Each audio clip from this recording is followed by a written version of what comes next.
আসসালামু আলাইকুম রহমতুল্লাহি ওবরকাতুহ। সম্মানিত দর্শক, অবস্থা দৃষ্টি মনে হচ্ছে যে সরকারের মধ্যে এক ধরনের আতঙ্ক কাজ করছে, প্রচণ্ড আতঙ্ক। তারা রাষ্ট্র পরিচালনা করছেন বা ক্ষমতায় বসে আছেন, এই যে আত্মবিশ্বাস, এই জায়গাটাতে বারবার আতঙ্ক তৈরি হচ্ছে।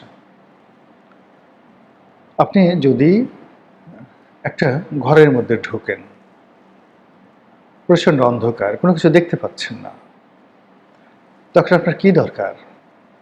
আলো, লাইট। কবরের মধ্যে আপনি যখন যাবেন, আপনার সবচেয়ে ভয় কি?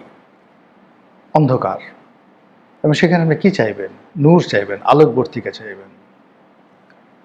আপনার সামনে যখন একটা সাপ আসে, বিষধর সাপ, আপনি আপনার যে শরীরে যে রক্ত, হিমোগ্লোবিন, এগুলো জমে যায় ভয়ে, আতঙ্কে। আপনার হার্টবিট বন্ধ হয়ে যায়, রক্ত চলাচল বন্ধ হয়ে যায়। আপনি যে একটা হা করবেন, অনেক সময় সাপ দেখলে সে হা করার ক্ষমতা থাকে না। আপনি যে এক পা একটু এগুবেন, পা কাঁপা তো দূরের কথা, পুরো পা ফ্রিজ হয়ে যায় যারা ভয় পায়। একটা গবেষণায় দেখা গেছে যে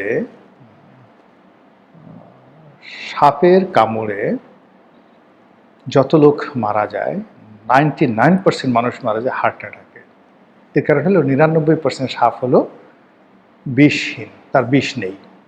তো সে সবল মারে, সে মনে করে আমি মরে গেছি, হার্ট অ্যাটাক করে মারা যায়। কিন্তু শরীরে দেখা গেল যে তার কোনো বিষ খুঁজে পাওয়া যাচ্ছে না।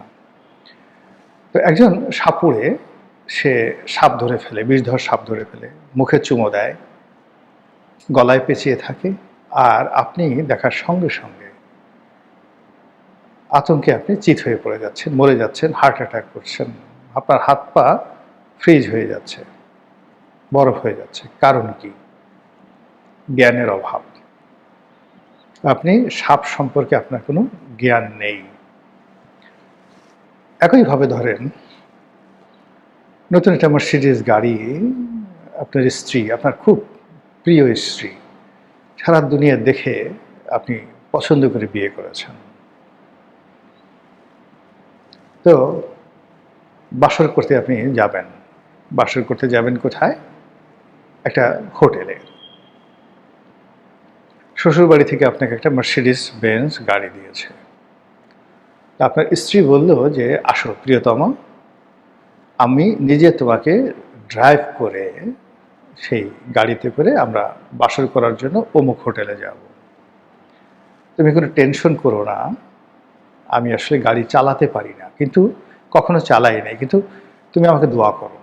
তোমার দোয়া থাকলে আমি ভুল করব না। আমি দেখেছি ড্রাইভাররা পাশে বসে দেখেছি কিভাবে চালায়, কিন্তু আমি কখনো স্টিয়ারিং ধরিনি। তো তুমি আমার পাশে, আজকে আমাদের বাসর রাত, এবং তুমি আমার প্রিয়তম, তুমি একজন কামেল মানুষ, অলি আল্লাহ মানুষ, আমার জন্য একটু দোয়া করো। আমার সারা জীবনে একটা প্রতিজ্ঞা ছিল যে বিয়ের পর নিজের হাতে গাড়ি চালিয়ে, এবং আমি কোনো রকম প্র্যাকটিস ছাড়া গাড়ি চালিয়ে সফলভাবে আমি আমার মাকামে গিয়ে পৌঁছবো। এরকম যদি অফার আপনার স্ত্রী দেয়, আপনি কি করবেন? বা ধরুন আপনি যদি নারী হন, ঠিক একই ঘটনা আপনার স্বামীর ক্ষেত্রে ঘটলো, স্বামী আপনাকে এরকম একটা অফার দিল, আপনি তখন কি করবেন? একটা দৌড় দিবেন, বললাম পাগল হয়ে গেছে এই মহিলা বা এই পুরুষ। তো এই যে যে কাহিনীগুলো বললাম, রাষ্ট্র পরিচালনা, আপনার যে কোনো একটা বিষধর সাপ, বা এই যে গাড়ি চালনা থেকে শুরু করে অন্য যা কিছু আছে, তার সাথে অতীব অতীব কঠিনতর একটা বিষয়। যারা এখানে বসেছেন, এখানে আবেগ দিয়ে, নাটক দিয়ে কোনো জিনিস হবে না। এখানে পর্যাপ্ত জ্ঞান লাগবে, লেখাপড়া লাগবে, অভিজ্ঞতা লাগবে, বন্ধু লাগবে, বান্ধব লাগবে, সাহায্যকারী শক্তি লাগবে, দেশি বিদেশি সহযোগিতা লাগবে, পরিবেশ লাগবে, অনুকূল পরিস্থিতি লাগবে, আরও কত কিছু, জনগণের প্রত্যেকটা মানুষের সহযোগিতা লাগবে। 18 কোটি মানুষের মধ্যে ধরুন 4 থেকে 5 জন মানুষ, ফরহাদ মাজারের মতো 4 থেকে 5 জন মানুষ খালি কয়দিন পর পর এক একটা করে গুলি ছেড়ে দেবে। একটা সরকারের পতনের হতে 6 মাসের বেশি সময় লাগবে না, এখন যে অবস্থা চলছে।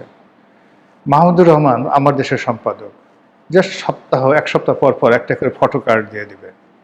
সরকারের কোথাও যেতে হবে না, কিচ্ছু করতে হবে না, এমনি আপন ভারে হয়ে পড়বে। প্রথম আলো প্রতি সপ্তাহে একটা একটা করে ফটো কার্ড দিয়ে দেবে, কালের কণ্ঠে একটা করে ফটো কার্ড দিয়ে দেবে, আর কিচ্ছু করা লাগবে না, কিচ্ছু করতে হবে না। এতেই বুঝতে পারেন যে ব্যাপার। তাহলে এই যে গণতন্ত্র, সেই গণতন্ত্রে আপনাকে প্রথম আলো লাগবে, মাহমুদুর রহমান লাগবে, কালের কণ্ঠ লাগবে, বসুন্ধরা লাগবে, গোলাম মোল্লা রনি লাগবে, মাহমুদ ওই যে যাকে বলে ফরহাদ মাজেহার লাগবে, যাদের মুখ আছে আর কলম আছে প্রত্যেকটা লোককে লাগবে।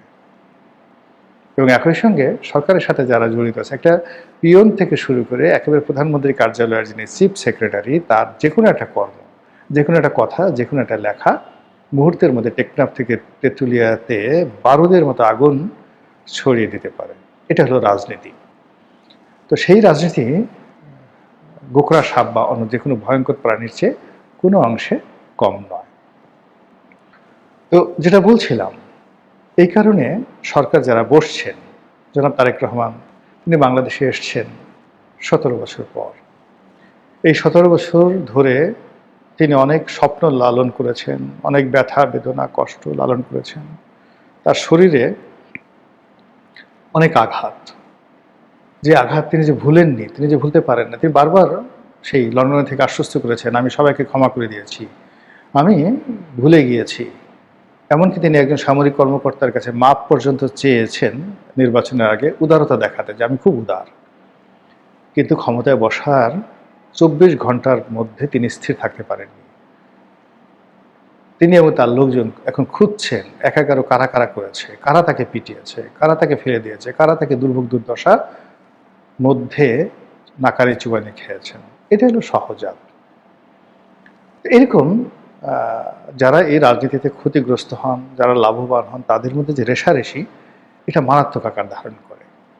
তো সেই দিক থেকে এখন সরকার যেভাবে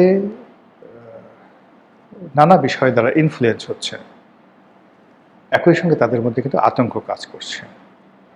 আতঙ্ক কাজ করছে আবার আওয়ামী লীগ ফিরে আসবে, আতঙ্ক কাজ করছে শেখ হাসিনা ফিরে আসবে, আতঙ্ক কাজ করছে সেই শেখ পরিবার ফিরে আসবে, আতঙ্ক কাজ করছে ভারত শেষ পর্যন্ত তাদেরকে সমর্থন দেবে না, আতঙ্ক কাজ করছে আমেরিকা হয়তো আবার সেই খেলতে পারে, আবার সেই ডিপ স্টেট পলিসি চালু করতে পারে, আবার তারা জামাতকে এনসিপিকে বেছে নিতে পারে, আবার ডক্টর মোহাম্মদ ইউনূসের যে আওয়াজ সেটা হতে পারে।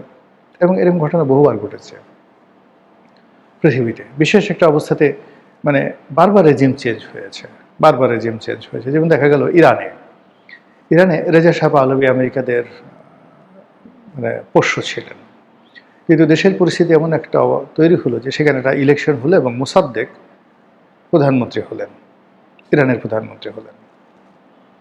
এবং ওই অবস্থায় রেজা শাহ পাহলভি পালিয়ে যেতে বাধ্য হলেন। আমেরিকাও ঠিক মেনে নিতে বাধ্য হলো এবং মোসাদ্দেকের সঙ্গে তারা কোঅপারেশন শুরু করল। এবং কিছুদিন পর সেই আমেরিকা মোসাদ্দেকের বিরুদ্ধে সামরিক অভ্যুত্থান ঘটিয়ে দিল, ঘটিয়ে তাকে ক্ষমতাচ্যুত করে আবার তাদের যে পছন্দের রেজা শাহ পাহলভি তাকে ফেরত আনলো চীনে, মানে ইরানে। এবং 1979 সন পর্যন্ত আবার 30 বছর প্রায় সেই রেজা শাহ পাহলভি ক্ষমতায় ছিলেন। তো তাই যদি হয় তাহলে আমেরিকা, ধরেন এই বাংলাদেশে যদি আপনি 1952-53 সনে ইরানে যে কাজ করেছে আমেরিকা, সেই কাজ বাংলাদেশে যদি এখন 26-27 সনে আমেরিকা করতে চায়, তাহলে সরকার কি ভয় পাবে না? এই ঘটনা তো বহুবার ঘটেছে।